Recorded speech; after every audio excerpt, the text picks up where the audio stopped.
ajude o Senhor a se colocar de pé, por gentileza, para que possamos já estar orando, agradecendo por mais uma noite em que, com saúde, isso motivado pelo Espírito Santo de Deus, estamos em sua casa para adorá-lo na beleza da sua santidade. Amém? Vamos orar, nesse momento, agradecendo ao Senhor e também contemplando aqueles irmãos que ainda estão a caminho. Amém? Ore juntamente comigo.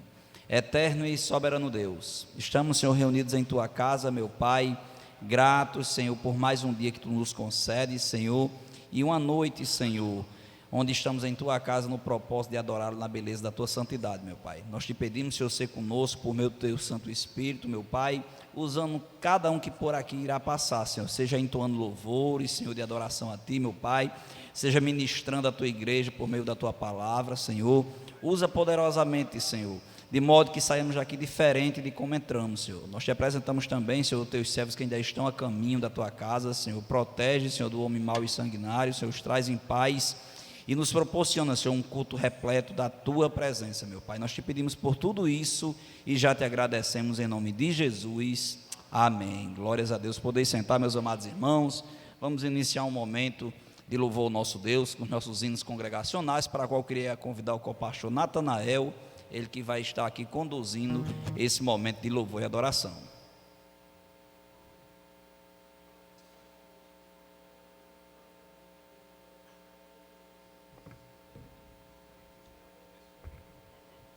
Meus queridos irmãos, eu vos saúdo com a paz do Senhor. Graças a Deus que eu e você estamos aqui pela infinita misericórdia do nosso Senhor Jesus Cristo. Vamos cantar com muita alegria, pois o culto, a liturgia do culto é feita também de cânticos. Iniciando esse cântico, vamos abrir nossas harpas no hino número 147. Quero a ajuda aqui da irmã Vanicele, irmã Eliane, irmã Maele, irmã Rita. Por favor, Rita, vem aqui que nós... Ocupa esses microfones e nos ajuda aqui a louvar e cantar o nome do Senhor Jesus. Quero eu servir, ó meu Rei Jesus, e contigo sempre caminhar na luz. Som maior?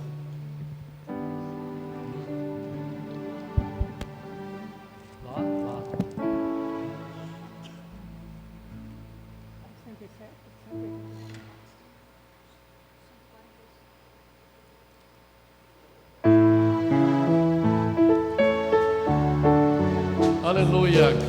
A igreja tem liberdade de cantar com muita alegria. Quero eu servir-te, ó meu Rei Jesus, e contigo sempre caminhar na luz, tendo com o povo de Deus comunhão e dos meus pecados purificação.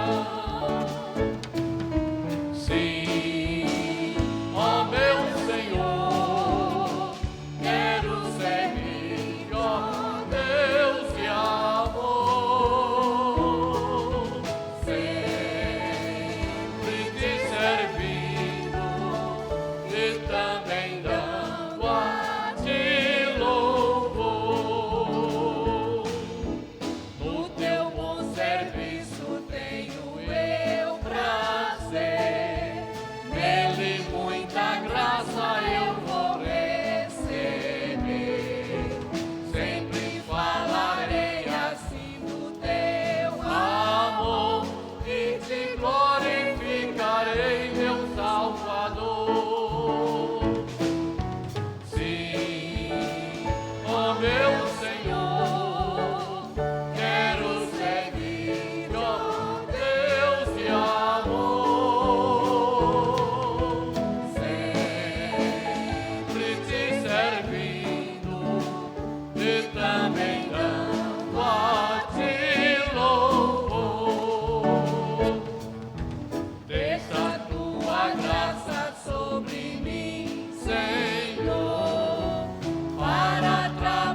imparcial me venha receber. Sim, ó meu Senhor, quero seguir-te, ó Deus de amor, sempre te servindo e também dando a ti louvor.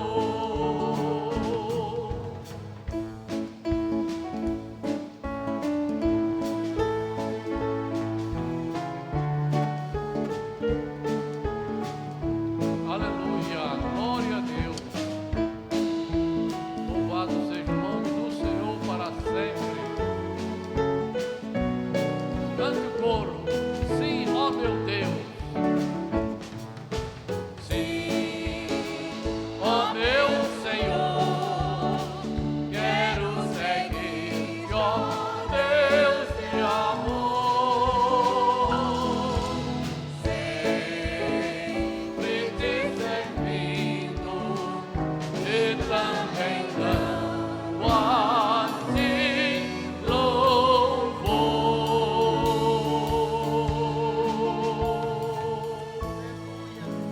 Quantos podem dar glória a Deus? Glória a Deus. Aleluia, louvado seja o nome de Jeová para todo sempre. 156, abra, passa a página da sua harpa aí e encontre o hino 156. Vamos cantar esse hino que é baseado em João 10:11. O bom pastor dá a vida pelas suas ovelhas. Sol maior.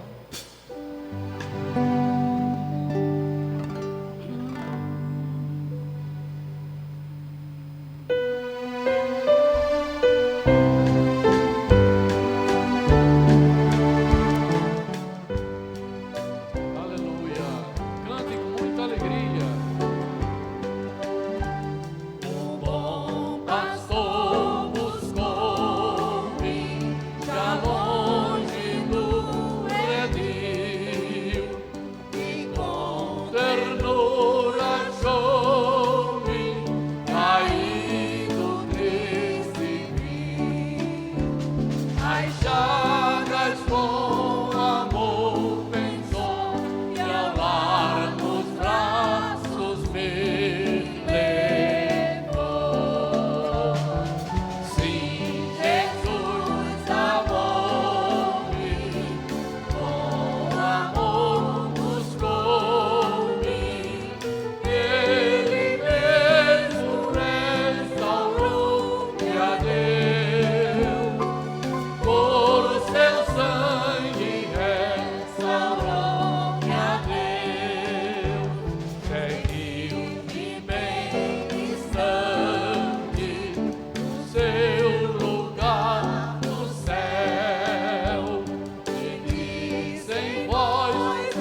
Deus. Aleluia, louvado seja o nome do Senhor para sempre. 155, o hino anterior. Imploramos nosso Salvador, teu poder, teu poder, teu poder. Dó maior, querido, por favor.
Pastor Pedro Miguel. Glórias a Deus. Meus amados irmãos, culto de terça-feira, né, isso, temos o dos propósitos, né? Estamos orando ao Senhor, clamando, né, isso, agradecendo pelo que já tem feito, apresentando as nossas petições, mas também é dia de testemunharmos, né, o que Deus tem feito em nossas vidas. Por vezes um testemunho, amados, a gente pensa que pode parecer insignificante para a gente, né? Por exemplo, se você é bem abastado financeiramente, às vezes o irmão conta que conseguiu dinheiro para comprar um botijão de gás, aí você diz, onde é que está a bênção, né? Mas quem precisava do botijão de gás sabe a necessidade que era, não é isso? Às vezes ele disse que foi curado de uma enfermidade que perto da sua pode parecer uma enfermidade pequena, mas ele que estava padecendo daquele mal, sabe o quanto aquele mal estava incomodando. Então, assim, o testemunho ele vai muito daquele que recebe, né, a bênção, não é isso? Mas quando ela é testemunhada, ela edifica a fé da igreja, amém? Porque o mesmo Deus, que é Deus muitas vezes para conceder algo pequeno, é Deus para fazer um milagre grande, amém? Deus, a palavra do Senhor nos diz que Ele é o mesmo ontem, hoje e eternamente, amém? Então Ele continua fazendo, porque às vezes a gente no púlpito a gente vê se pregar do Deus que ressuscitou Lázaro, e é como se a gente estivesse falando de um outro Deus, mas não é o mesmo Deus que está aqui, amém? Então é muito importante a gente estar ouvindo os testemunhos para saber que Deus continua fazendo, amém? Nesse sentido eu queria convidar o nosso irmão Francis Van, ele está com a oportunidade nesse momento, né, de compartilhar com a igreja algo que Deus tem feito na vida dele. Logo em seguida também a irmã Rosirene também com a oportunidade em nome de Jesus. Tu és bom, aleluia, Jesus. Bom é fazer a tua vontade. Graças te damos.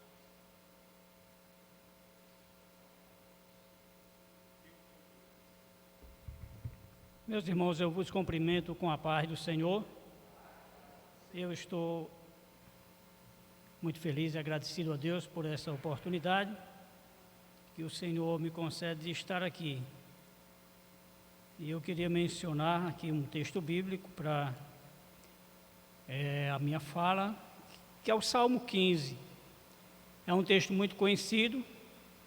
Eu vou ler rapidamente aqui para os irmãos. Diz assim o texto do Salmo: Senhor, quem habitará no teu tabernáculo? Quem morará no teu santo monte?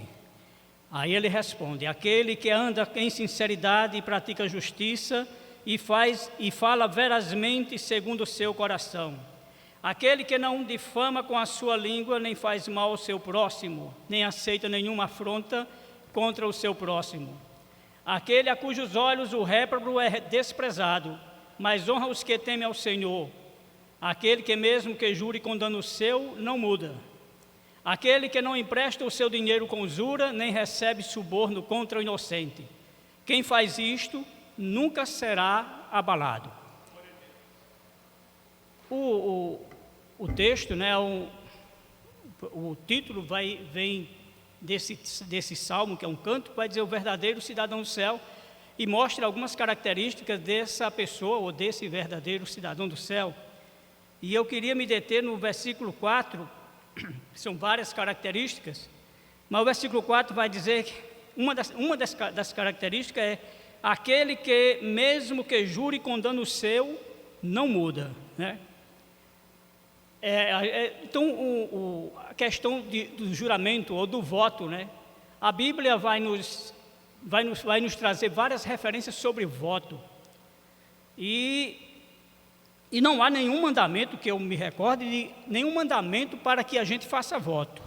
Se eu não salvo engano, não há uma exigência, um mandamento, nesse sentido. Porque o voto é um ato voluntário. Você é um ato voluntário. A gente é que se dispõe a fazer um voto, a prometer, e o voto, normalmente, ele vem com uma promessa de algo, né? A ofertar a Deus. E na Bíblia a gente tem alguns exemplos de voto. Eu acho que um dos primeiros que eu me recordo é Jacó, quando está fugindo de Esaú, porque Esaú havia prometido matá-lo depois que Isaac morresse, em função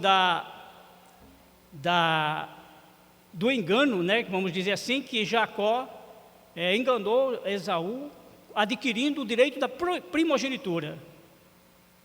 E quando Isaac morre, Rebeca chama Jacó e disse: vá para a casa de Labão, porque sabia que Esaú tinha prometido matá-lo, porque Jacó tinha adquirido o direito da primogenitura e tinha recebido a bênção do primogênito. Quando Isaac estava no leito de morte, ele abençoou Jacó, pensando que estava abençoando Esaú, e entregou a bênção do primogênito para Jacó. E em função disso, Esaú e a bênção do primogênito, pelo menos a bênção material do primogênito, era o dobro da herança, né? Se ele só havia 2 filhos, Isaac só tinha 2 filhos, então o primogênito teria 2/3 da herança, e o outro ficaria apenas com 1/3, e foi em função disso que Esaú se irritou e prometeu matar a Jacó, porque ele tinha perdido esse 1/3 da herança. Mas eu penso, irmão, que quando eu leio esse texto, pelo menos a compreensão que eu tenho é que Rebeca, porque Esaú, quando Jacó enganou Esaú, ele o fez orientado por Rebeca, sua mãe. Eu penso, como eu disse, quando eu leio, a minha compreensão é que Rebeca não estava pensando nessa promessa ou nesse direito material. Tanto é que quando Isaac morre, Rebeca manda Jacó ir para uma terra distante, para a casa de Labão, deixou todo o patrimônio, toda a herança deixou para trás, para Esaú. No final das contas, Esaú herdou a totalidade do patrimônio de Isaac. Quando Jacó está de volta, quando ele está indo nessa fuga para a casa de Labão, ele faz um voto a Deus. Ele diz: Senhor, se tu me abençoares e eu for bem sucedido nessa minha jornada, eu te darei o dízimo de tudo.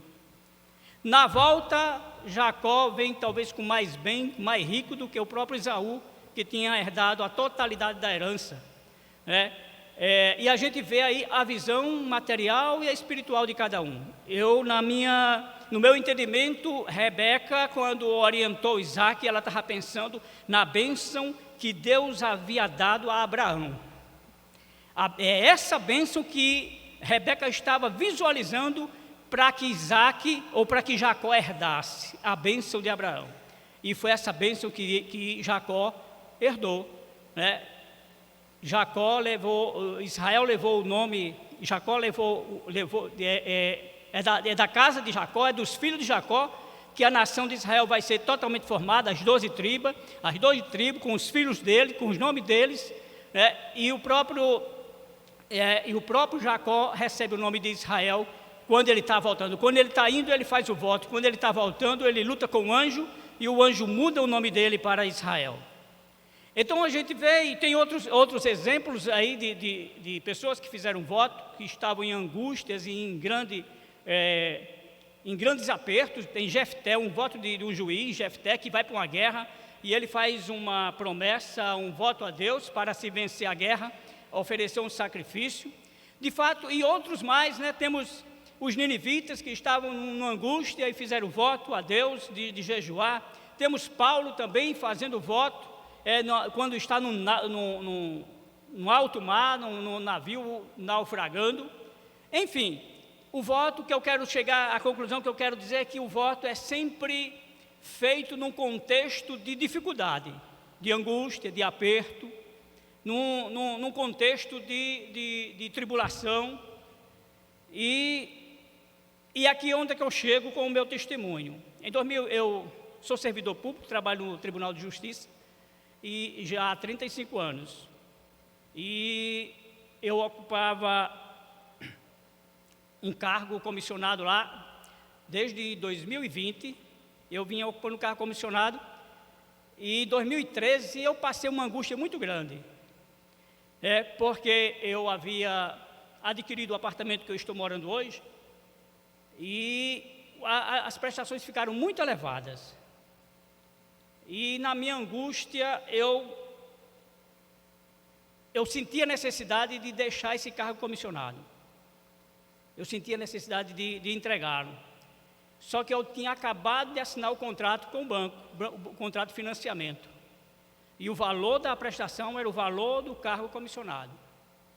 Aí eu fiquei naquela, disse: se eu entregar, vou ter que desfazer do apartamento que eu nem tinha recebido ainda. E eu fiquei naquela angústia e eu fiz um voto a Deus. Nesse momento, eu disse a Deus que no dia que quando a gente compra um apartamento, é uma coisa tão distante, que a gente acha que não vai chegar lá. Aí eu disse: Deus, no dia que eu quitar esse apartamento, eu vou entregar esse carro comissionado, não quero mais não. Enfim, isso foi em 2013. Quando foi em 2019, Deus me deu uma bênção, eu recebi uma bênção e eu quitei meu apartamento. Aí me veio a lembrança do voto. Aí eu disse, Deus, agora vou ter que pagar o voto. Aí conversei com o chefe, aí falei com ele, expliquei a situação. Ele, um cristão também, e compreendeu. Mas ele ficou assim protelando, porque ele não queria que eu saísse. Aí protelou por 2 meses na frente. Isso foi eu quitei meu apartamento em fevereiro de 2019. Aí eu disse, olha, eu vou ficar aqui até março. Quando foi em março, ele disse, rapaz, dá para ficar até abril. Aí eu fico. Quando chegou em abril, ele não tinha procurado ninguém ainda para ocupar a minha função. E eu sabia que ele estava querendo que eu ficasse, e aí eu disse, bom, eu vou prorrogar, vamos prorrogar mais um tempo aí. Aí eu prorroguei, né? Aí nessa prorrogação também me veio uma inquietação, porque a Bíblia também diz lá em Eclesiastes que quando você fizer um voto, não demore, porque Deus não se agrada de tolos. Então essas coisas ficavam assim, tocando, mexendo comigo. Aí 2 anos depois, em março de 2020, na pandemia, 2021, 19, 20, 21, ainda na pandemia, aí eu cheguei para ele e disse, chegou o tempo, né? Falei com o chefe, disse, a situação é essa e preciso entregar. Entreguei, e enfim, isso aí foi uma baixa no salário. A mulher puxou muito minhas orelhas, né? A parte dos cabelos, acho que ela arrancou nesse período, né? Mas eu fiquei, né, eu só tinha isso para dizer. Bom, foi um voto que eu fiz, né, não tinha outra coisa para me justificar, não tinha outra coisa mais. E ela ficava zangada, porque ela disse, você não combinou comigo, fez o voto, mas não combinou comigo. Eu disse, mas só que na Bíblia diz que quem tem que combinar na hora de fazer o voto é a mulher. Aí tá na lei. Não vou querer aqui agora viver o tempo de Moisés, mas o texto que eu encontro para combinar com o outro é quando a mulher vai fazer o voto, tem que combinar com o marido, mas o marido combinar com a mulher não. Pois bem, então embora eu não tivesse argumentos, mas eu tinha minha consciência tranquila. Pois bem, o tempo passou, isso, que eu disse, 2021, e o tempo passou, então eu saí, fui para o setor. E recentemente eu mudei de um setor para outro, e quando eu cheguei nesse outro setor, era um setor que estava precisando de pessoas, muito carente, e pessoal, ninguém estava tirando férias lá por falta de um substituto. E aí eu fui para lá, para o setor de redação, e quando eu cheguei lá, 2 meses depois, criaram uns cargos comissionados lá. E dentre esses cargos me deram um. Eu não pedi, não fui atrás, nem fui pensando, mas me deram um. E eu louvei a Deus, né? E também foi uma reestruturação, e esse meu antigo chefe, né, chegou para mim e disse, François, eu vou indicar seu filho para um cargo desses que foram criados. Pronto, aí nomeou o Lucas também para o mesmo cargo que o meu. Enfim, o que eu renunciei lá atrás, eu recebi em dobro agora. Exatamente o dobro em termos financeiros. E eu vou louvar a Deus por isso, e é por isso que eu estou aqui agradecendo a Deus, né? Porque Deus é bom o tempo todo. Amém? Que Deus nos abençoe, e eu agradeço a oportunidade. Glórias a Deus, né? É assim que o Senhor faz, né? Ele nos concede além daquilo que pedimos ou pensamos, né? Então, assim, Francisvan visando algo, o Senhor dá em dobro, amém? Só Deus para fazer isso. Os adolescentes da nossa igreja, o Conjunto Herdeiros, com a oportunidade também de estar louvando ao Senhor, logo em seguida nós iremos ouvir a nossa irmã Rosirene também, que tem algo para contar da parte do Senhor.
Aleluia. Irmã Rosirene já pode se aproximar. Enquanto ela se aproxima, amados, nós queríamos apresentar a nossa irmã Lenise Cruz. Se encontra ali atrás, não é isso? Podia ficar de pé, irmã Lenise, por gentileza?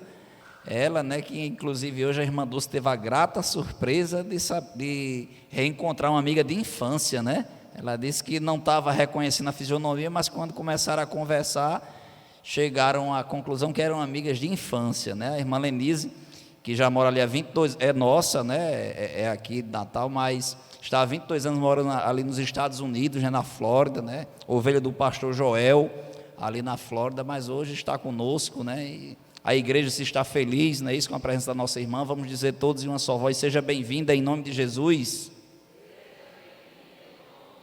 Glória a Deus, né? Alguém mais nos visita na noite de hoje, que não seja aqui, sim, é filho, pronto, está com o filho da nossa irmã Lenise. Glória a Deus, seja muito bem-vindo em nome de Jesus, amém? Glória a Deus. Acredito que visitantes somente, né, isso, essa família, amém? Sim, a nossa querida aqui, lá de Neópolis, né? Ovelha nossa lá na época que passamos ali pelo setor 23, seja muito bem-vinda também em nome de Jesus, amém? Então, nossa irmã Rosirene, com a oportunidade de contar o que Deus tem feito em sua vida.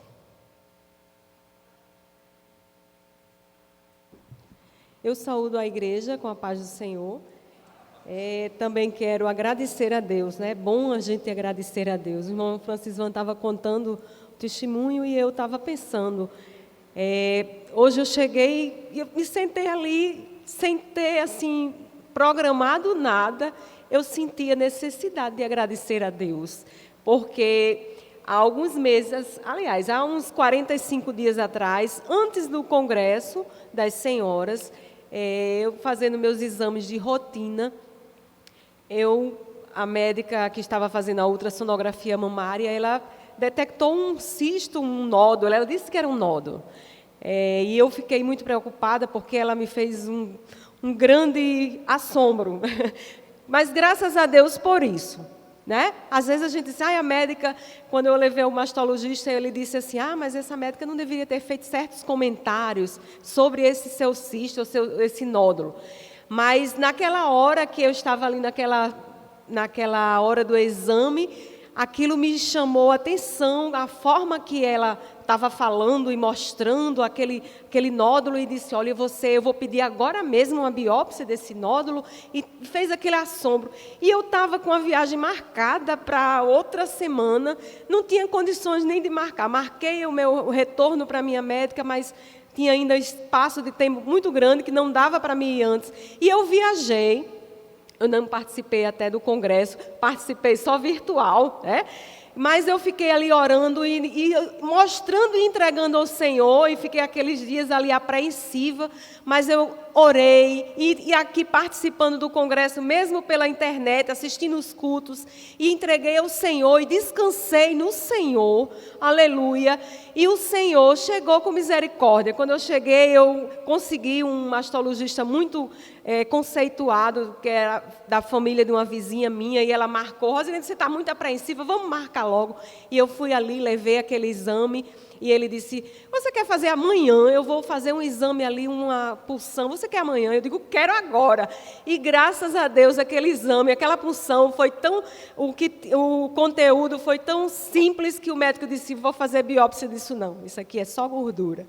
Então, que o Senhor Jesus, Ele nos concede as vitórias maiores do que aquilo que nós imaginamos, né? Muito maior. Então, as bênçãos do Senhor sobre nossa vida é sempre para nos fortalecer, para nos fazer chegar mais perto dEle. E eu quero agradecer a Deus lendo um versículo, alguns versículos do Salmo 34, que diz assim, os justos clamam e o Senhor os ouve e os livra de todas as suas angústias. Perto está o Senhor dos que têm o coração quebrantado e salva os contritos de espíritos. Muitas são as aflições dos justos, mas o Senhor o livra de todas. Ele lhe guarda todos os seus ossos, nem sequer um deles se quebra. A malícia matará o ímpio, e os que aborrecem o justo serão punidos. O Senhor resgata a alma dos seus servos, e nenhum dos que nele confia será condenado. Glória a Deus por isso. Eu agradeço ao Senhor. Eu não estava programado para me contar esse testemunho. Acho que eu contei até em algum dos grupos, acho que foi no Plenitude. Agradeci ao Senhor. Não tinha tido ainda a oportunidade de agradecer, mas como o Senhor me lembrou hoje e tocou no meu coração, acredito que tem alguém que estava precisando também, né? Vamos confiar no Senhor, porque o Senhor, Ele é fiel em todos os momentos para com as nossas vidas. Que o Senhor nos abençoe e eu agradeço a oportunidade em nome de Jesus. Glória a Deus, né? Com certeza alguém, né, precisava ouvir o testemunho, seja aqui os que aqui estão presentes, que estão sendo alcançados pela live, mas o Senhor em tudo tem o seu propósito, amém? Irmã Dulce, hoje o conjunto Tefade canta, não é isso? Pronto, a gente vai fazer a leitura da palavra, se porventura as irmãs já quiserem se posicionar, não é isso? Nessas bancadas, a irmã Dulce vai estar à frente daqui a pouquinho do conjunto Tefade que vai estar louvando ao Senhor, amém? Nesse momento eu queria convidar a igreja a se colocar de pé, em reverência à palavra de Deus, amém? Vamos fazer a leitura com o nosso presbítero Sandro, ele que vai estar compartilhando o texto que Deus tem colocado em seu coração. Também saudamos a amada igreja com a paz do Senhor Jesus, amém, irmãos? Convido a igreja do Senhor para abrir as vossas Bíblias no livro do profeta Ezequiel, capítulo de número 18, irmãos. Nós leremos todo o capítulo 18, são 32 versículos. Posso, pastor Pedro? Amém. 32 versículos, para que nós possamos entender o contexto desse capítulo. Ezequiel, capítulo 18. Essa palavra fala grandemente aos nossos corações. Amém? Vamos lá? Diz assim a palavra de Deus. E veio a mim a palavra do Senhor, dizendo: que tendes vós que dizeis esta parábola acerca da terra de Israel, dizendo: os pais comeram uvas verdes, e os dentes dos filhos se embotaram? Vivo eu, diz o Senhor Jeová, que nunca mais direis este provérbio em Israel. Eis que todas as almas são minhas, como a alma do pai, também a alma do filho é minha. A alma que pecar, essa morrerá.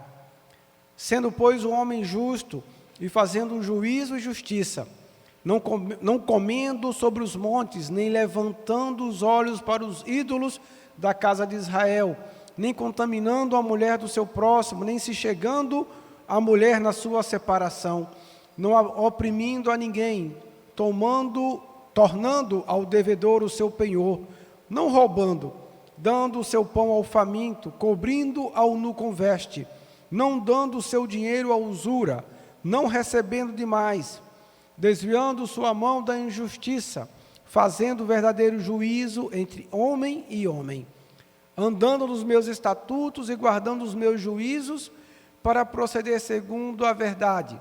O tal justo certamente viverá, diz o Senhor Jeová.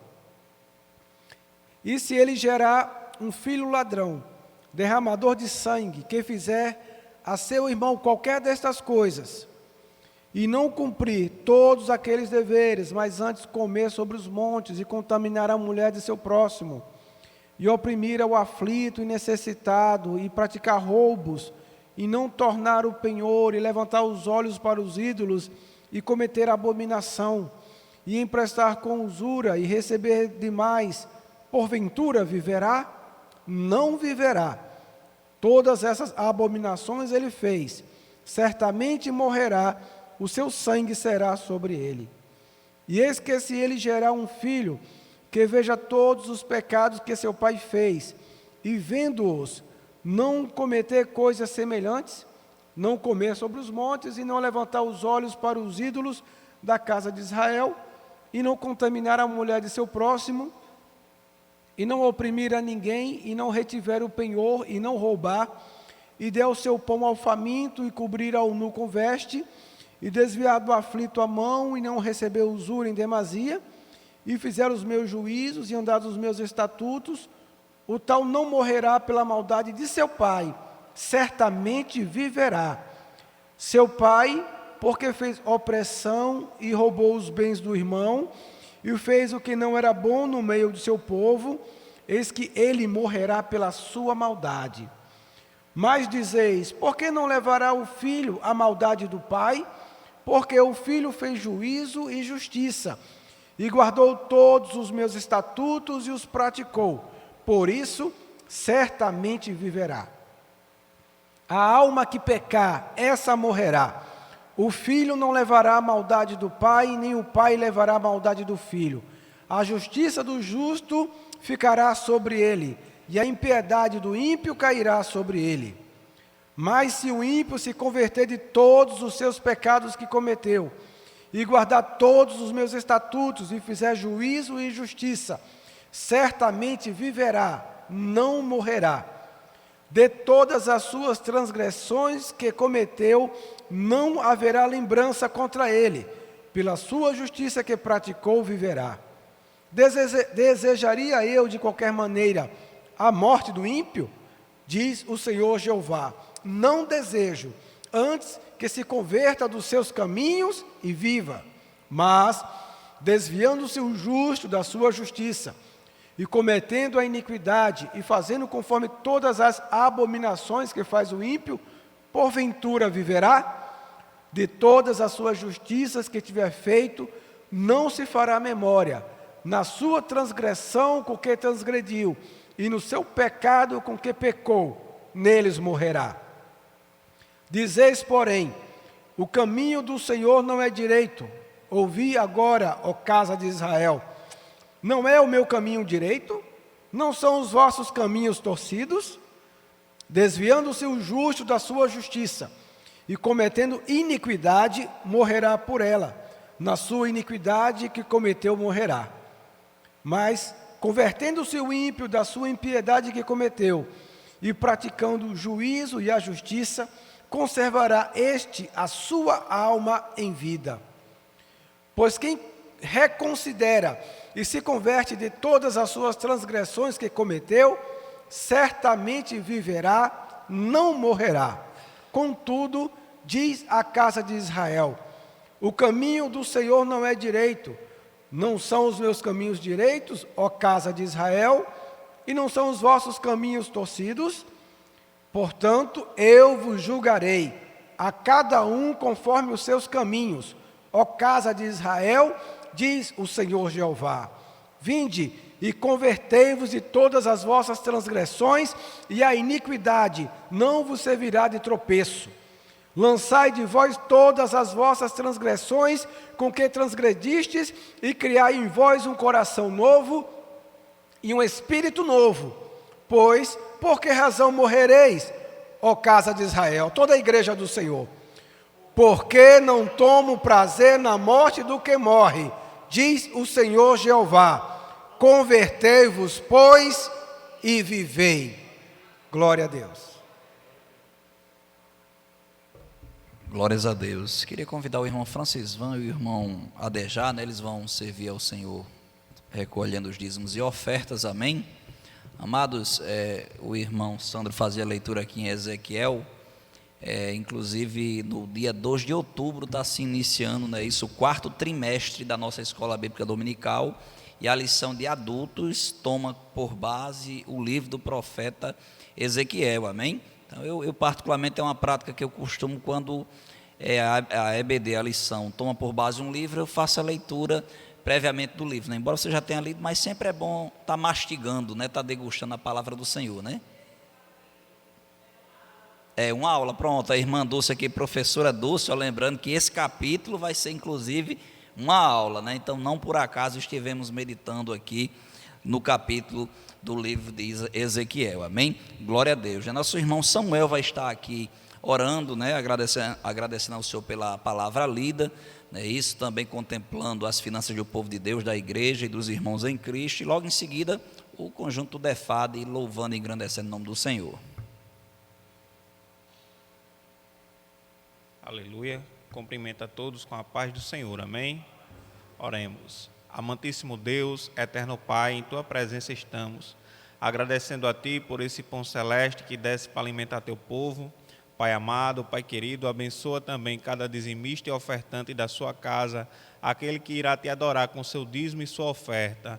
Em nome de Jesus, faz prosperar e engrandece, Pai, cada dia mais a fé do Teu povo.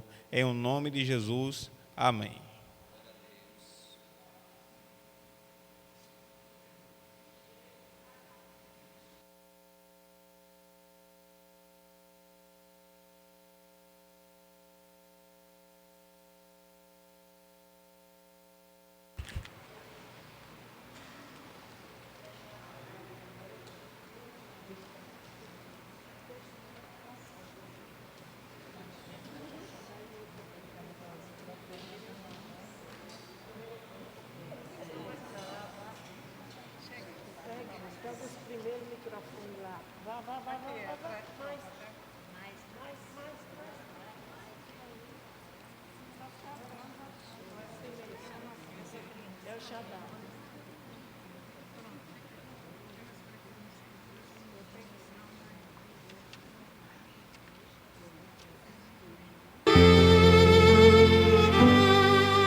Glórias a Deus, né? Louvamos a Deus pela vida das nossas irmãs, né, que ainda estão aí todas afinadas, né? Isso do Congresso de Senhoras, amém? Glória a Deus, bateu uma saudade agora do Congresso Feminino, né? Meus amados irmãos, é chegado o momento, Deus já tem falado conosco, mas de ouvirmos Ele falar na instrumentalidade da sua palavra, amém? Para tanto, eu queria convidar o nosso irmão Michael Moura, ele vai ser o vaso que o Senhor vai usar, amém, para falar com a igreja no dia de noite. Ele já está com a oportunidade nesse momento, em nome de Jesus.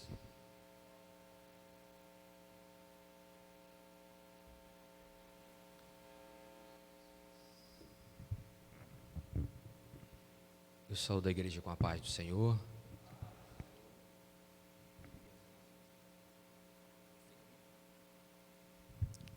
Quero convidar os irmãos a estarem em pé nesta oportunidade para fazermos a leitura de um texto da palavra do Senhor.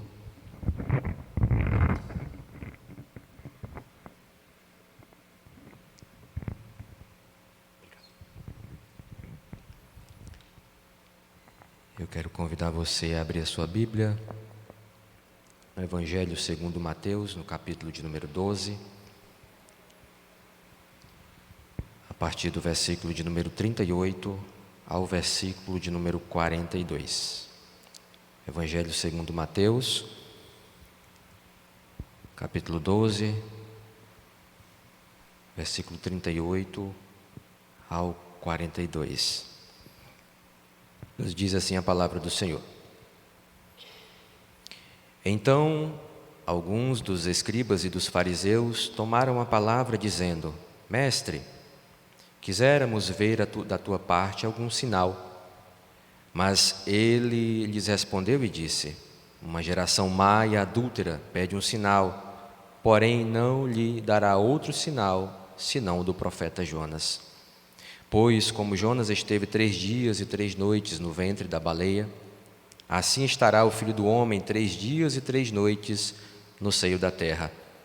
Os ninivitas ressurgirão no juízo com esta geração e a condenarão, porque se arrependeram com a pregação de Jonas. E eis que está aqui quem é mais do que Jonas. A rainha do sul se levantará no dia do juízo com esta geração e a condenará, porque veio dos confins da terra para ouvir a sabedoria de Salomão. E eis que está aqui quem é mais do que Salomão. Amém. Os irmãos podem tomar vosso assento. Antes de meditarmos um pouco na palavra de Deus, eu quero usar aqui 2 minutinhos para cumprimentar os irmãos, de certa forma me apresentar, né? Os irmãos, alguns aqui já perceberam que estou frequentando, visitando há alguns dias. Nós servíamos ao Senhor ali na Assembleia de Deus em Rio Branco, no Acre. Servimos também na Assembleia de Deus em Tarauacá e Feijó, interior do estado. E por força do trabalho, fomos transferidos para cá. E há algumas semanas estamos aqui. Cremos que essa foi a vontade e a direção de Deus. E escolhemos esta igreja para congregar. E louvamos a Deus pela receptividade dos irmãos, pastor Eliezer, missionária auxiliadora, pastor Pedro, pastor Natanael, os demais obreiros aí, os irmãos que têm nos recebido tão bem. E nós louvamos a Deus por isso. Sair da sua terra, dos seus, é um pouco complexo. E a igreja do Senhor, quando assim recebe os servos do Senhor, contribui para que o impacto seja minimizado. Então nós agradecemos aos irmãos desta igreja pela recepção. Glória a Deus. Meus amados, nós louvamos a Deus por estarmos aqui nesta noite. Estaremos meditando a palavra do Senhor no texto que lemos. E me chamou a atenção aqui os jovens, adolescentes que estavam cantando aqui, e isso é bênção. Nos dias que vivemos, é muito difícil observar, principalmente em culto de ensino, culto durante a semana, um número tão expressivo de jovens e adolescentes louvando ao Senhor na casa do Senhor. Certamente Deus tem projeto na vida destes jovens, destes adolescentes, porque a obra dele não pode parar. E aí eu me lembro do que dizia o salmista no Salmo de número 122, quando ele fala, cantando alegre por ter a oportunidade de ir a Jerusalém adorar, que ele se alegrava quando sabia que ia à casa do Senhor. O Salmo de número 137 também, de igual modo, vai falar acerca daqueles que estavam cativos na Babilônia e sentiu saudades de Jerusalém, porque haviam perdido a comunhão, haviam perdido o contato, haviam perdido a referência do Deus verdadeiro. E, infelizmente, o ser humano costuma valorizar quando perde. Mas eu louvo a Deus pela sua vida que está aqui nesta noite, que tem valorizado estar na casa do Senhor, na presença de Deus, glorificando e exaltando o nome dEle, bendizendo a Ele, porque Ele é digno e é bom que seja assim. Nós lemos um texto, amados, que fala a respeito de algo muito importante para os nossos dias. Fala acerca de milagres, de fé, de maravilhas. E todas as vezes que nós lemos a palavra do Senhor, que nós vemos a palavra do Senhor, e nós assim cremos que a palavra do Senhor é plenamente inspirada e verbalmente inspirada, nós nos maravilhamos de uma forma especial com os ensinamentos de Jesus. Porque de Jesus e a partir de Jesus, tudo que é puro, tudo que é bom, tudo que é honesto, tudo que é verdadeiro, tudo que é digno, nós conseguimos observar no ministério, na vida e nas palavras de Jesus. Ao passo que é fácil falar de Jesus, também é complexo. Porque como é que nós vamos entender o amor de Deus para conosco, em ter enviado o Emanuel, Deus conosco, para habitar em nosso meio, para morrer, sofrer em nosso lugar, ser crucificado, ressuscitar ao terceiro dia, para vencer o pecado e a morte. E aí nós vemos que é fácil falar acerca de Jesus, mas é complexo de entender, porque nós não merecíamos o favor que Ele nos fez, que Ele nos deu. E nós estamos aqui porque fomos alcançados por este favor. E aí nós vemos esse texto aqui e nós começamos a meditar naquilo que Jesus está falando. Jesus Cristo, Ele sempre remia o tempo. Onde Ele andava, Ele ensinava. Onde Ele tinha uma oportunidade de ver alguém ou de estar com alguém, Jesus sempre queria estar com as pessoas. Ele sempre estava a ensinar, Ele sempre estava a conduzir o povo, a direcionar o povo para os caminhos do Senhor. E aqui nesse texto nós vemos que Jesus não era diferente. Jesus estava ali curando, Jesus estava ensinando. E quando nós vemos Jesus, sempre vemos aglomerações ao redor dele nos textos sagrados. O Evangelho, segundo Mateus, ele descreve Jesus como aquele que era a promessa de Israel, que viria para cumprir a promessa de Deus a Israel, o Salvador, o Messias. Nós vemos aproximadamente 20 milagres sendo descritos pelo escritor sagrado no livro ou na epístola ou no Evangelho segundo Mateus. E nós vamos ver esses milagres sendo descritos e esta palavra sendo proferida e narrada com estes detalhes para confirmar aquilo que Deus havia estabelecido e direcionado ao seu povo, a promessa da vinda do Messias. E Jesus estava ali a ensinar, a curar, a trazer conforto, consolo, paz aos corações. Mas sempre que Jesus estava, tinha sempre pelo menos 3 tipos de pessoas. Estavam ali os sinceros, que se aproximavam de Jesus porque realmente criam no poder, criam que Ele era o Messias, que Ele era o profeta enviado de Deus. E por isso mesmo eles criam e Jesus Cristo operava e eles eram curados, libertos e salvos. E a paz e a presença de Deus se manifestava na vida destes. Mas havia também aqueles curiosos, que estavam ali para ver se sobrava alguma coisa daquilo que Jesus fazia, seja na multiplicação dos alimentos, seja na provisão, seja no milagre, ou seja, estavam ali muitos que estavam procurando Jesus por interesse. Mas havia também uma terceira classe de pessoas. Esses eram os mais perigosos, eram os religiosos. E o texto que lemos vai dizer que estavam ali alguns dos escribas e fariseus. Dentre estes, os escribas eram aqueles que mais tinham contato com a palavra de Deus. Eram os que eram responsáveis por copiar, por escrever, por traduzir a lei, os estatutos de Deus, a palavra de Deus. E há de se entender que estes tinham mais contato com a palavra. Mas nós vamos observar nos momentos em que Jesus se depara diante destes, que são os momentos em que Jesus mais é confrontado, são os momentos em que Jesus mais é provado e tentado, é quando Jesus se aproxima ou quando estes se aproximam de Jesus.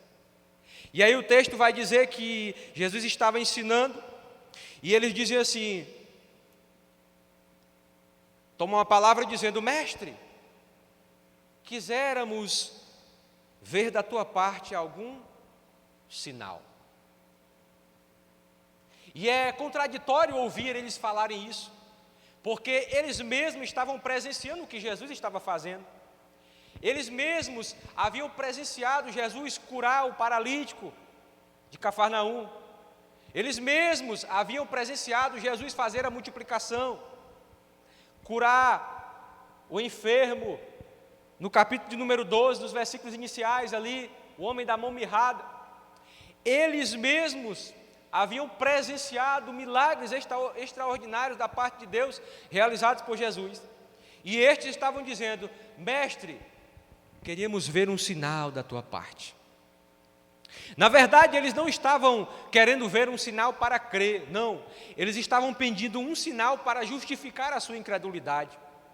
Porque eles de fato não criam que Jesus era o Messias. E eles queriam provar, tentá-lo, e queriam dizer assim: olha, tu só vai provar para nós que é o Messias se fizer algum sinal. E esse sinal não era um sinal daqueles que Jesus já havia realizado, não. Eles queriam algo diferente. Eles queriam tentar Jesus a fazer algo parecido com aquilo que Moisés havia feito no Egito. Ou quem sabe um sinal cósmico, ou algo parecido como aquilo que Deus havia realizado em Sodoma e Gomorra, quando choveu saraiva.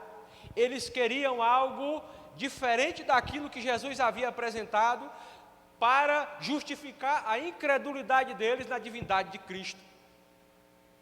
E estes eram os escribas, os religiosos da época, aqueles que haviam estado com Jesus, ou com os profetas, ou com os discípulos, antes de Jesus iniciar seu ministério. Já haviam perseguido João, já haviam dito que o Messias havia de vir, mas que ainda não tinha chegado. Estes homens que viviam a sua vida esperando o Messias, mas quando o Messias chegara, eles não o reconheceram. Porque por causa da incredulidade. E aí nós vamos ver o texto dizer: mas ele lhes respondeu, Jesus disse: uma geração má e adúltera pede um sinal, porém não se lhe dará outro sinal, senão o do profeta Jonas. Aí aqui nós vemos que Jesus estava dizendo a estes o seguinte: olha, vocês são a geração má e adúltera. Estava ali incluindo também a geração de Israel, que havia abandonado os preceitos e a palavra de Deus, e haviam se desviado dos caminhos do Senhor, e estavam seguindo a lei dos anciãos, que já não era mais a palavra do Senhor que havia sido estabelecida no meio do seu povo. E aí Jesus diz: olha, essa geração é má, é adúltera, é incrédula, e aqueles incrédulos que pedem um sinal não terão esse sinal. Por quê? Porque não creem. É por isso mesmo que pedem um sinal, porque muitos sinais já foram dados. E aí Jesus vai dizer: olha, não lhe será dado nenhum sinal a não ser o sinal do profeta Jonas. E aí, quando nós vamos olhar para a história de Jonas, vamos ver um fato extraordinário ali. Nós vamos ver que quando Deus envia Jonas para Nínive, Jonas não vai. E nós vamos ver que quando Jonas é redirecionado por direção de Deus, Jonas vai a contragosto. Mas quando Jonas chega ali e começa a pronunciar o juízo de Deus para aquele povo, Jonas vai perceber que o povo começa a ouvir, a crer e vai se arrependendo dos seus pecados. E aí Jesus está dizendo o seguinte: olha, geração pecadora, perversa, incrédula, quando eu enviei Jonas para Nínive, o sinal de Jonas foi um sinal para dizer o seguinte: ei, Jonas foi enviado por Deus. Ele é um homem que foi direcionado por Deus para nos trazer a palavra do juízo. E ele começa então a anunciar o juízo. E a palavra vai dizer que o rei promove um grande jejum, promove um grande movimento de arrependimento.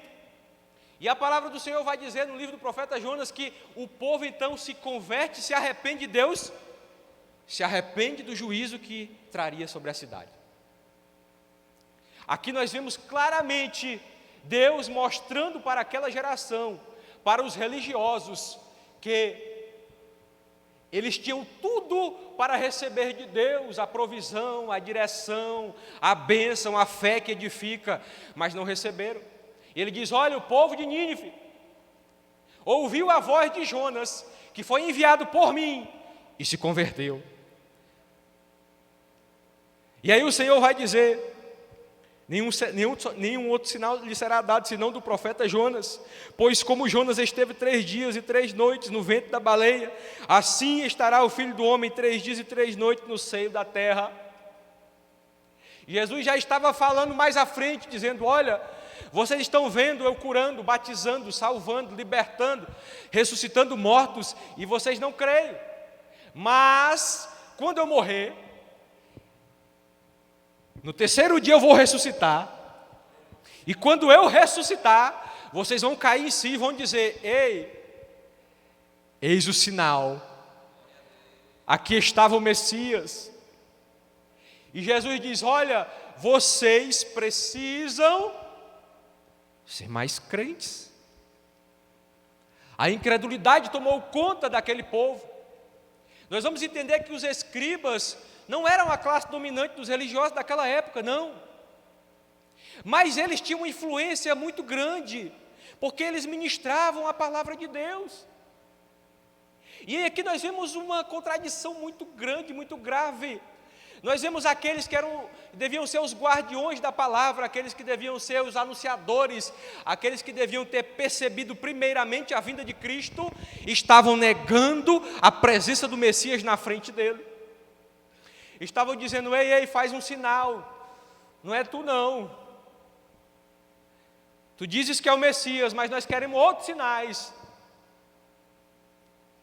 E nós nos deparamos muitas vezes nos tempos em que vivemos, um tempo de incredulidade, um tempo em que o humanismo, o narcisismo, o antropocentrismo e essas teorias que estão se alastrando pela terra, colocando o homem no centro de tudo, nós estamos percebendo que, tal qual os religiosos daquela época, estamos sendo inseridos em um contexto de dizer assim: não, isso aí não foi Deus não, esse milagre é muito pequeno, vamos esperar algo maior para ver se é Deus mesmo que está fazendo.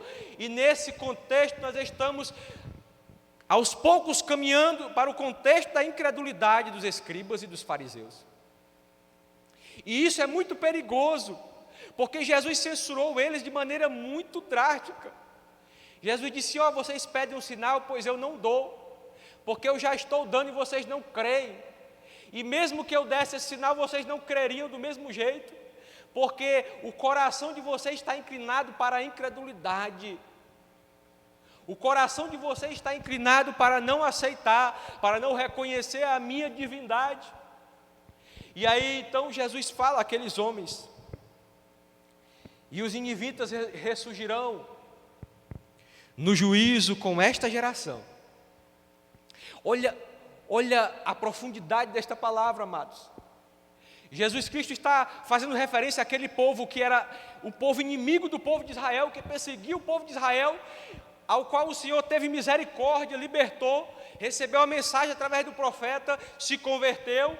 Deus está dizendo: olha, aquele povo, porque creu em mim, porque se converteu, porque acreditou naquele a quem eu enviei, este povo vai vir no último dia julgar esta geração. Que geração? Esta geração incrédula, esta geração perversa, que veio operar, que veio agir e não aceita, não acredita, não se dobra, não se transforma. Certa feita eu vi um dos ateus mais fervorosos do Brasil, que hoje se converteu a Cristo, quando procurava estudar a mente de Cristo a partir dos evangelhos. E ele diz que ele começou a estudar a mente de Cristo e ele percebeu que não tinha outra opção se não fosse Deus. E ele se depara diante destas verdades e se curva diante da grandeza, do poder e da majestade de Cristo. E os incrédulos, aqueles que poderiam ser os condutores do povo, estavam desacreditando o povo do Messias. E isso é terrível, porque isso afasta a salvação daqueles que estão se perdendo. Era o que os escribas e fariseus estavam fazendo, estavam produzindo, estavam criando dissensão. Ora, Jesus foi crucificado pelo povo, e o povo foi inflamado por estes religiosos que diziam que Jesus era um fascista, que Jesus era um impostor. Escolheram libertar um ladrão no lugar do Messias. Nós sabemos que isso era profético, mas isso foi inflamado pelos religiosos que negavam a Cristo, que negavam que Ele era o Salvador. Quando nós vemos Jesus falar, Jesus ensinar, qualquer homem na face da terra que tem contato com a doutrina, ou com as palavras, com os ensinos de Jesus, ele jamais é a mesma pessoa. Ele pode até não aceitar, como os escribas não aceitavam, mas ele sente, ele sabe, ele percebe que há algo diferente naquilo que Jesus dirige, naquilo que Jesus ensina, naquilo que Jesus mostra, naquilo que Jesus faz.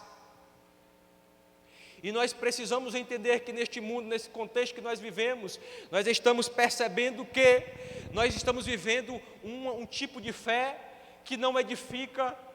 É aquela fé que só se vê algo diferente, algo extraordinário. Nós estamos vendo hoje aqui, pelo menos 3 irmãos contaram testemunhos, e muitas vezes nós não cremos.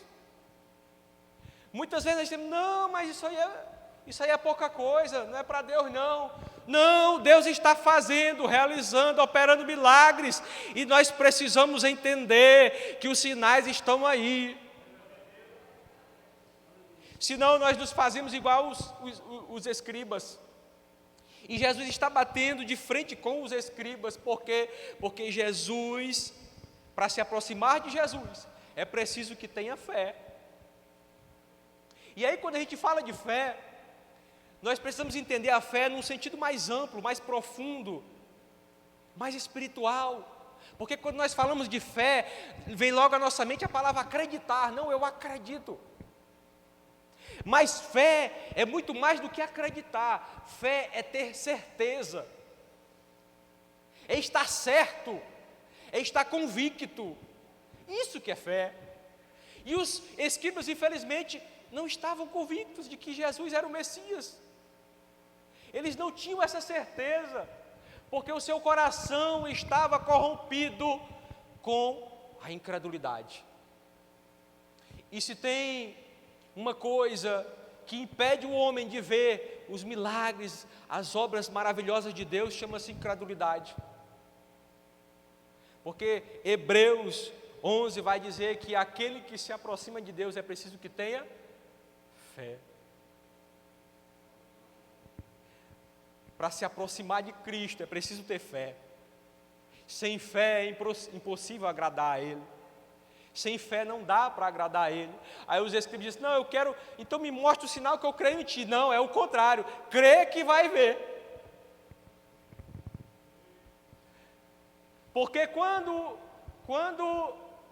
aquele homem chega para Jesus e diz assim, Jesus disse, o que tu queres que eu te faça? Ele disse, eu quero ver. Ele disse, pois então veja. Ele não foi perguntar se Jesus era mesmo Messias. Ele não foi perguntar se Jesus, olha, estão dizendo por aí que tu és profeta ou Messias. Não, ele disse sim, eu quero ver. Ele confiava na palavra de Jesus. Ele tinha fé, o coração dele não estava contaminado pela incredulidade. E aí a palavra vai dizer que Jesus exorta os escribas e diz, olha, um sinal não será dado, mas haverá um grande sinal.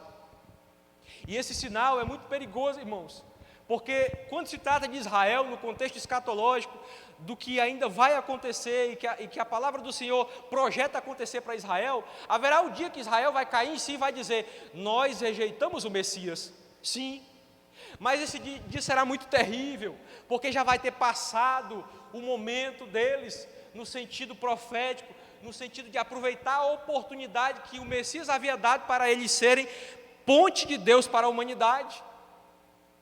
Aí abriu-se um parêntese, nós estamos aqui, os gentios, fomos alcançados pela graça de Deus, e porque nós cremos, e eu louvo a Deus por isso, porque a palavra do Senhor vai dizer que nós não éramos filhos de Deus. A promessa não dizia respeito a nós, não. A promessa dizia respeito ao povo de Israel. Mas no Evangelho segundo João, capítulo 1, vai dizer que ele veio para os seus não o receberam. E todos quantos o receberam, deu-lhes o poder de serem feitos filhos de Deus. E nós, pela fé, é por isso que nós estamos aqui, amados, nós não podemos perder isso de vista. Pela fé, pela certeza, pela convicção de que Ele é o Messias, de que Ele é o Salvador, de que Ele fez, vai continuar fazendo e está fazendo ainda hoje na nossa vida algo grandioso. É por essa fé que nós estamos de pé, estamos aqui, permanecemos de pé, continuaremos de pé e marcharemos triunfante para o céu de glória, porque nós temos a convicção e a certeza de que Ele é o nosso Redentor e vive para todo sempre. Mas os escribas não tinham essa certeza. Em João, no capítulo 4, versículo número 25, uma passagem maravilhosa, Jesus chega naquele tanque, e aí tinha uma mulher, a mulher samaritana, e aí, quando nós vamos ver o versículo número 25 do capítulo 4, nós vamos ver que Jesus conversa com ela, Jesus traça ali um diálogo com ela, porque Jesus queria a alma dela, queria salvar ela. E aí, Jesus fala dos verdadeiros adoradores, e no versículo número 25, ela cai em si e diz assim, não é este o Messias, o profeta? E a Bíblia vai dizer que ela larga tudo e vai para os seus e vai anunciar, dizer que tinha visto o profeta. E ela vai dizer que aquele profeta era o Messias e vai chamar os que não sabiam para conhecer também o Messias. E olha que ela era samaritana, e Jesus era judeu, e os samaritanos e os judeus não se comunicavam. E só pelo fato de serem dois povos que tinham inimizade entre si, já era uma barreira suficiente para aquela mulher não acreditar em Jesus. Já era o suficiente para ela dizer assim, não, tu és judeu, eu não acredito em ti não, porque o judeu discriminava o samaritano, mas aquela mulher diz assim, és verdadeiramente o Cristo. E porque ela acreditou, porque ela confiou, porque ela teve certeza, ela foi salva. Ela foi liberta, e a palavra vai dizer que ela chamou outros e trouxe, e aqueles outros também foram alcançados. Por quê? Porque a fé que edifica é aquela fé que não produz dúvida, é aquela fé que gera em nós a certeza daquilo que Deus fez, faz e continuará fazendo em nossas vidas. E aí nós vemos Romanos capítulo 4, versículo de número 20, e eu quero ler esse texto com você. Carta de Paulo aos Romanos, capítulo número 4, versículo de número 20 e 21, diz assim, e não duvidou da promessa de Deus por incredulidade, mas foi fortificado na fé, dando glória a Deus, e estando certíssimo de que o que ele tinha prometido também era poderoso para o fazer. no texto, o apóstolo Paulo discorre acerca da fé de Abraão. E no versículo de número 21, o escritor vai dizer: e estando certíssimo. Quem está certíssimo não tem dúvida. Quem está certíssimo não vacila. Quem está certíssimo não retrocede. Quem está certíssimo não abandona Jesus. Quem está certíssimo não deixa de orar, não deixa de vir à casa do Senhor. Quem está certíssimo não é abatido, não é abalado por nenhum vento de doutrina, porque a sua fé está firmada naquele que é o consumador. Abraão estava certíssimo de que a promessa não ia falhar. Aí eu lhe pergunto: Abraão tinha alguma garantia, algum documento assinado, alguma escritura? Não, Abraão tinha uma promessa. E Abraão confiou na promessa. Aleluia. Nós temos uma promessa. Ele foi e disse assim: eu vou voltar. E eu vou buscar a minha igreja. Você ainda está certíssimo que essa promessa é para mim e para você? Nós ainda estamos certíssimos de que nós podemos ser a geração do arrebatamento? Ou esse negócio de arrebatamento é coisa do passado? Não! Paulo, quando escreveu as suas cartas, ele já escrevia como se naquele exato momento fosse acontecer. A expectativa dele era tão grande de que Jesus voltasse, que ele dizia: olha, já é chegada a hora, já está vindo, vamos nos preparar. E nós estamos aqui 2000 anos depois, mas nós ainda estamos certíssimos de que a promessa está de pé. E por isso nós não seremos censurados e nem repreendidos pelo autor e consumador da nossa fé. E aí, se você está certíssimo, diga: Senhor, eu quero ver um sinal na minha vida. Ele vai dizer assim: pois eu te dou. Eu salvo os teus, eu curo os teus, eu opero na tua vida, eu abro portas, eu te protejo, eu te guio, eu te guardo, eu te conduzo em todas as coisas. Por quê? Porque você está certíssimo daquilo que você crê e em quem você tem crido. Mas nós precisamos estar atentos, porque se fugirmos do alvo, se desviarmos do alvo, aí nós vamos estar como os escribas, que pedem um sinal e não lhes será dado, porque não há firmeza, porque não há certeza, porque não há convicção, porque não há no coração aquele firmamento na fé. E nós precisamos todos os dias entendermos que somos pó, somos dependentes de Deus, porque se nós deixarmos a nossa natureza predominar, a incredulidade vai imperar. E onde a incredulidade impera, a obra da salvação não pode agir. E onde a incredulidade impera, Deus não pode agir.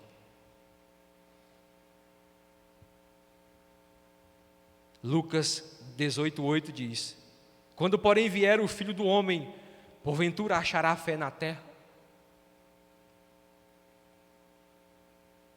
Estamos vivendo esses dias trabalhosos, difíceis, e muitas vezes nós nos pegamos dizendo: Senhor, está tão difícil, e vai dificultar mais ainda. Quando Jesus voltar, porventura achará fé na terra?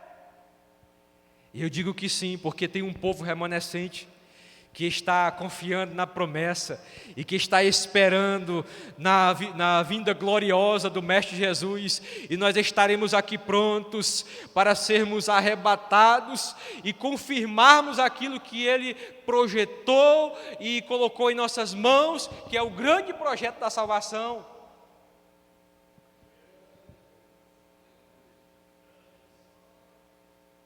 Eu finalizo dizendo: precisamos estar apercebidos e fugirmos da incredulidade que abate a humanidade, gerada muitas vezes pela religiosidade e pelo formalismo.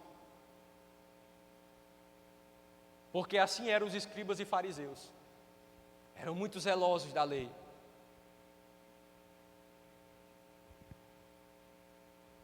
tinham aparência, como escreve Paulo a Timóteo, capítulo 3, versículo 5, tendo a aparência de piedade, mas negando a eficácia dela.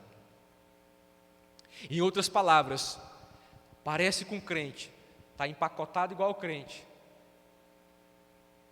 é vendido como crente, mas e cadê a fé? Cadê a eficácia? Era o que Jesus estava dizendo para aqueles homens. Era o que Jesus estava alertando aqueles homens. João capítulo 14, versículo 12, Jesus vai dizer: creiam, pelo menos pelos sinais que eu tenho feito. Eu estava dizendo, pelo amor de Deus, eu estou operando milagre e vocês nem assim estão crendo. Creiam, pelo menos pelos milagres que vocês têm testemunhado. E nós precisamos cultivar e manter essa prática aqui, que é saudável, de testemunhar, porque o testemunho do crente edifica vidas, salva vidas. Porque quem faz é Deus. E quando nós testemunhamos do que Deus faz, Deus opera através da nossa vida na vida de outros que estão ouvindo. E a nossa fé é edificada em Cristo Jesus. Que nós possamos, irmãos, estarmos apercebidos e nos atentarmos, porque o Senhor Jesus disse isso acerca do seu povo. Jesus disse assim: geração adúltera e perversa. Ele não estava falando só dos religiosos, não. Ele estava dizendo assim: não foi só vocês não, foi toda a nação. Todos se corromperam e não acreditam mais em mim.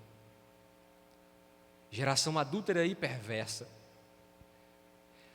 Mas aqui há um povo escolhido, como diz 1 Pedro capítulo 2, versículo 9. Geração eleita, sacerdócio real, nação santa, povo adquirido. É você, sou eu, somos nós, um povo zeloso de boas obras. Nós precisamos ter a aparência de piedade e mostrar a eficácia dela através da nossa fé. Porque a fé que produz, que edifica, que produz frutos, que produz milagres e que produz sinais na vida do crente, é aquela fé de Romanos 4 que Abraão demonstrou. É a certeza daquilo que nós cremos e convicção de quem nós servimos. Que Deus em Cristo nos abençoe, nos dê graça para continuarmos nessa jornada, e eu agradeço a oportunidade em nome de Jesus. Aleluia, Jesus. Quantos aqui ouviram e compreenderam a palavra de Deus? Amém? Glória a Deus. Louvamos a Deus pela vida do nosso irmão Maico, né, que se permitiu ser usado por Deus para ministrar, né, isso à igreja do Senhor aqui em Candelária. Amém? Meus amados, eu convido a todos a se colocarem de pé, por gentileza, para que possamos já estar orando, né, isso agradecendo ao Senhor. Antes, amados, apenas um convite mais que especial. Na próxima quinta-feira estaremos aqui dando continuidade, né, isso à série de estudos bíblicos sobre o reino de Deus. Amém?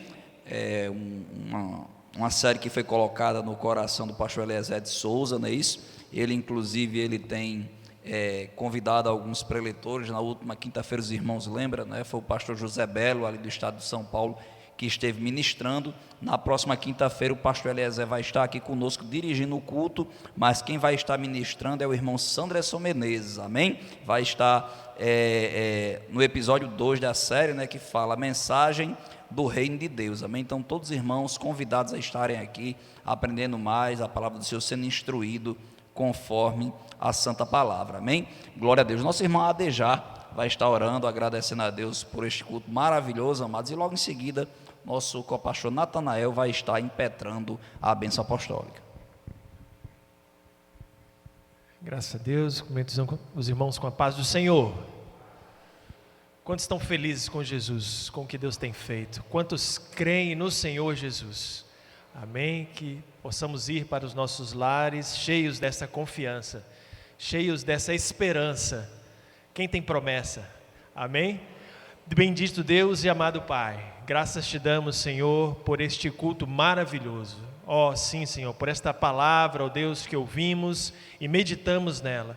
Que possamos, ó Deus, crer em Ti, Pai. Não só pelos milagres que o Senhor tem revelado, ó Deus, e realizado através, ó Deus, das nossas vidas, dos testemunhos dos nossos irmãos, mas que também possamos crer, Senhor, Pai, por aquilo que o Senhor realiza dentro de cada um de nós, Senhor. Sim, ó Pai, pela certeza, pela convicção de que o Senhor habita dentro de nós e que somos, ó Deus, revestidos por este amor, cheios da Tua graça, cheios da Tua presença. Sim, Senhor, e podemos, ó Deus, enfrentar as dificuldades, enfrentar as lutas, enfrentar, ó Deus, as angústias, as perseguições, de cabeça erguida, Senhor, porque cremos no Teu nome santo, ó Deus, andamos firmes e triunfantes na face dessa terra.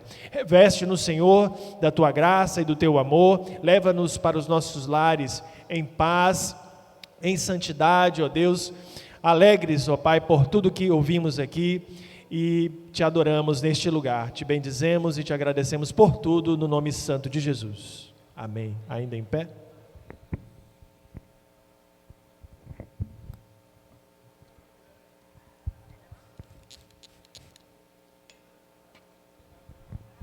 Meus queridos irmãos, antes da bênção apostólica, eu tenho aqui um aviso para todos os homens. Atenção, homens, todos que estão aqui. Está se aproximando o congresso de homens dessa igreja. Você que ainda não sabe, então estamos fazendo um grande conjunto dos homens. Assim como as mulheres fez um grande conjunto das mulheres, os homens vão também mostrar sua força. Sim ou não? Diga aí, homens. Só ouvi a voz de Pedro aqui. Então, homens, seja convidado. Sexta-feira, próxima sexta-feira, está havendo aqui um ensaio para esse grande conjunto.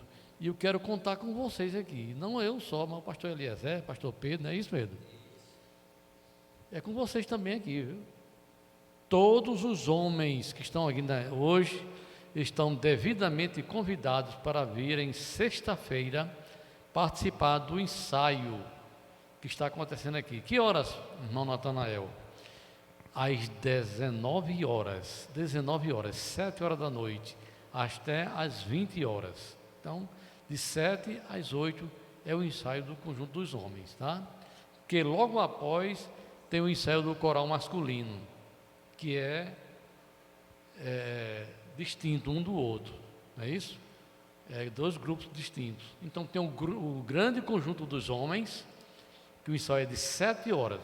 Não chegue 7h05 não, chegue 5 para as 7, porque vai começar exatamente 7 horas e termina de 8, termina cedo.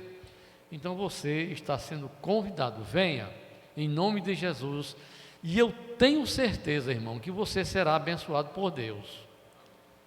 Quem louva a Deus, quem honra a Deus, quem entrega a Deus a sua oferta, através do cântico, Deus recebe e será ressarcido você, abençoado por Ele. Amém? Receba a bênção apostólica. A graça de nosso Senhor Jesus Cristo, o amor de Deus, a comunhão e as consolações do Espírito Santo, seja com todos vós, desde agora e para todos sempre. Deus lhe dê uma boa noite e a paz do Senhor para todos.